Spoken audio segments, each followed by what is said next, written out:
adiante. Non pretendemos que sexa un acto político estilo de mítines de que uns falan se outros escoitan e nada máis, sino que queremos que sexa algo interactivo, que poida haber moitos foros, e de feito vai haber moitos foros sobre diferentes temas, moitos intercambios de opinión, e ao final pois se trata xa de entre todos, de xeito definitivo, empezar a facer o traballo que temos por diante coas mensaxes claras de partido ganador, de cumprimento dos obxectivos que xa anunciamos no seu momento, de ser dende logo a forza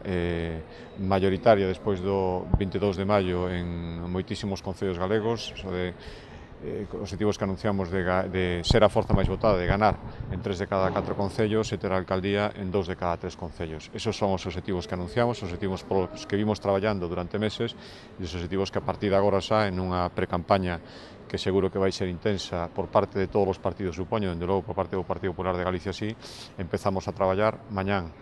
collemos as forzas definitivas e a partir de aí ata o 22 de maio para a gran vitoria que esperamos.